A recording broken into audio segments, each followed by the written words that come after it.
पहाड़ों की छाया में बसे एक छोटे से गांव चंपापुर में रहती थी गीता। गांव के लोग उसे गीता माई कहकर पुकारते थे। उसकी झोपड़ी भले ही मिट्टी की बनी थी और छत सूखी घास से ढकी थी, लेकिन उसके आंगन में हमेशा फूल खिले रहते थे। ये सब गीता माई की श्रद्धा का ही कमाल था। वह सूर्योदय से भी पहले उठती थीं। गांव के कोने पर स्थित हनुमान मंदिर की घंटी की आवाज ही उन्हें जगाती थी। हनुमान मंदिर छोटा था, लेकिन पुराना। कहते थे गांव के स्थापना के समय ही इस मंदिर को बनाया गया था। मंदिर के बाहर पीपल का एक विशाल पेड़ था, जिसकी घनी छांव मंदिर को ढके रहती थी। गीता माई मंदिर पहुंचकर सबसे पहले इसी पेड़ की जड़ों में पानी से भरा एक मिट्टी का गमला रखती। पानी पीने के लिए आने वाले पक्षियों को ध्यान में रखकर उन्होंने ये शुरू किया था। फिर वे मंदिर की साफ सफाई करती, हनुमान जी की मूर्ति को सिंदूर चढ़ाती और ताजे फूलों की माला पहनाती। फूल गीता माई खुद अपने आंगन में उगाती थीं। उन्होंने वहां हर तरह के फूल लगाए थे, गुलाब, गेंदा, चंपा, बेला। सुबह की हल्की धूप में खिले हुए ये फूल हनुमान जी को अर्पित करने के लिए ही लगते थे। पूजा के बाद गीता माई ऊंचे स्वर में हनुमान चालीसा का पाठ करती, जिसकी गूंज पूरे गांव में गुंजायमान हो जाती। गीता माई की आवाज में एक अजीब सी मिठास थी। उनकी भक्ति देखकर कई लोग भी सुबह सुबह हनुमान मंदिर जाने लगे। धीरे धीरे गांव में ये एक परंपरा बन गई। गीता माई अकेली रहती थीं। उनके पति और बेटे कई साल पहले एक भयंकर बाढ़ में बह गए थे। गांव वालों को उन्हें देखकर दया आती थी, लेकिन गीता माई को इससे कोई फर्क नहीं पड़ता था। उन्होंने अपना दुख हनुमान जी के चरणों में अर्पित कर दिया था। वह हर सुबह हनुमान चालीसा का पाठ करती थी, तो उनके पति और बेटे की छवि उनकी आंखों के सामने आ जाती थी।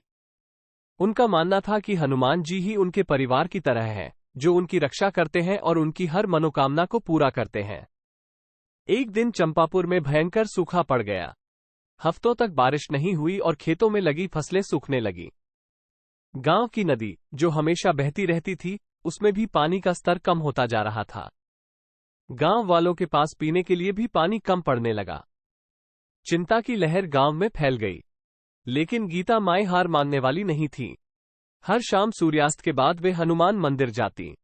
गांव के लोग सोचते थे कि गीता माई शायद मंदिर का दरवाजा बंद करने जाती हैं, लेकिन ऐसा नहीं होता था।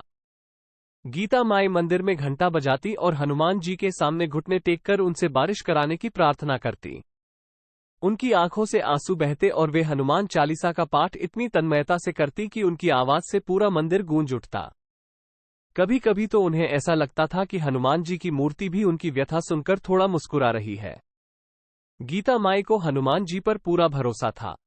उन्हें पता था कि उनकी प्रार्थना जरूर स्वीकार होगी। एक रात गीता माई मंदिर में देर रात तक बैठी रहीं। उन्होंने हनुमान चालीसा का पाठ बार बार किया। बाहर हवा भी चल रही थी, जो मंदिर के घंटों को हिलाकर बजने पर मजबूर कर रही थी। गीता माई को लगा कि शायद हनुमान जी उन्हें जगा रहे हैं। उन्होंने थका हुआ महसूस किया, लेकिन हार मानने का विचार उनके मन में नहीं आया। उन्होंने सोचा, थोड़ी देर और प्रार्थना करती हूं।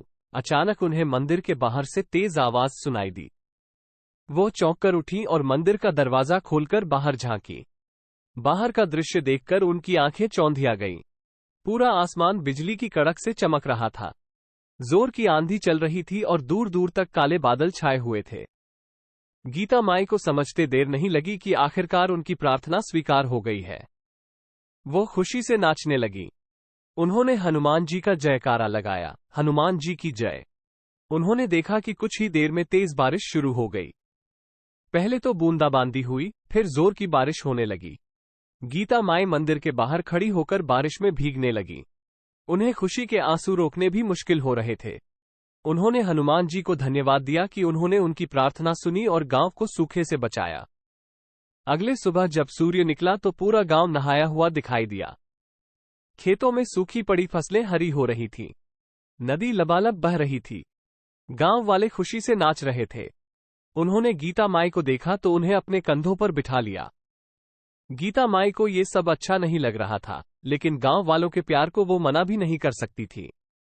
उस दिन से गीता माई को चंपापुर में और भी श्रद्धा से देखा जाने लगा। हर कोई उनकी भक्ति और हनुमान जी पर उनके अटूट विश्वास की बात करता था। सूखा खत्म होने के बाद भी गीता माई ने हनुमान जी की पूजा अर्चना जारी रखी। उनका मानना था कि अच्छे वक्त में भी भगवान को याद रखना जरूरी होता है। कुछ साल बाद चंपापुर में फिर से एक संकट आया। गांव के पास स्थित जंगल में आग लग गई। तेज हवाओं के कारण आग तेजी से फैल रही थी। गांव वाले डरकर इधर उधर भाग रहे थे। उनका मानना था कि आग जल्दी ही गांव तक पहुंच जाएगी। लेकिन गीता माई शांत रहीं। उन्होंने गांव वालों को आश्वासन दिया कि वे हनुमान जी से प्रार्थना करेंगी। वह दौड़कर हनुमान मंदिर पहुंची। उन्होंने घंटा बजाया और हनुमान जी के सामने घुटने टेककर प्रार्थना की। उन्होंने हनुमान जी से विनती की कि वे आग को बुझाने में मदद करें। कुछ ही देर में अचानक हवा का रुख बदल गया। तेज हवा अब आग को गांव से दूर ले जा रही थी। जंगल में लगे कुछ पेड़ों को छोड़कर आग पर जल्दी ही काबू पा लिया गया। एक बार फिर गीता माई ही गांव की रक्षक बनकर सामने आए। इस घटना के बाद गांव वालों की श्रद्धा गीता माई और हनुमान जी के प्रति और भी बढ़ गई। गांव वालों ने जंगल में लगे पेड़ों को फिर से लगाने का संकल्प लिया। उन्होंने ये भी फैसला किया कि गांव में हर साल हनुमान जयंती बड़े उत्साह से मनाई जाएगी। कुछ समय बाद गीता माई की उम्र काफी बढ़ चुकी थी।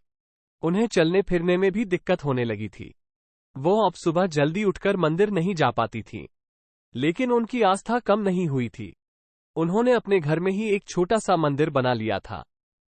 वहां भी उन्होंने हनुमान जी की मूर्ति स्थापित की थी और हर रोज पूजा पाठ करती थीं। गांव के बच्चे शाम को गीता माई के पास इकट्ठा होते थे। गीता माई उन्हें रामायण की कहानियां सुनाती थीं और हनुमान जी के चमत्कारों का वर्णन करती थीं।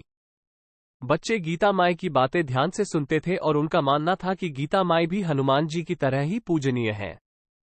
एक दिन गीता माई बहुत बीमार पड़ गईं। गांव के वैद्य उन्हें दवाइयां देते रहे, लेकिन उनकी तबीयत में कोई सुधार नहीं हो रहा था। गांव वाले बहुत चिंतित थे। उन्हें डर था कि कहीं गीता माई उन्हें छोड़कर न चली जाए। हर रात गांव वाले गीता माई के घर के बाहर हनुमान चालीसा का पाठ करते। वे हनुमान जी से प्रार्थना करते कि गीता माई को जल्दी से स्वस्थ कर दें। एक रात गीता माई को सोते हुए सपना आया। उन्होंने देखा कि हनुमान जी वानर रूप में उनके सामने खड़े हैं। उनके हाथों में गदा थी और माथे पर सिंदूर का टीका लगा हुआ था।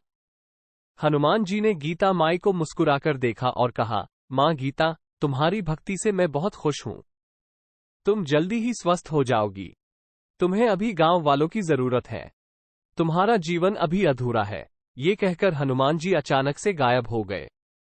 सुबह होते ही गीता माई को लगा कि उनकी तबीयत थोड़ी बेहतर है। कुछ दिनों में ही वो पूरी तरह से स्वस्थ हो गई। गांव वाले बहुत खुश हुए। उन्हें लगा कि हनुमान जी ने उनकी प्रार्थना सुन ली है। गीता माई कई सालों तक जीवित रहीं। उनका जीवन भले ही साधारण था, लेकिन गांव वालों के लिए वो एक प्रेरणा बन गई। उन्होंने सिखाया कि आस्था और विश्वास ही जीवन की सबसे बड़ी शक्ति होती है। गीता माई की कहानी पीढ़ी दर पीढ़ी चंपापुर गांव में सुनाई जाती रही। ये कहानी गांव वालों को याद दिलाती रही कि मुश्किल समय में हार नहीं माननी चाहिए और हनुमान जी पर पूरा भरोसा रखना चाहिए।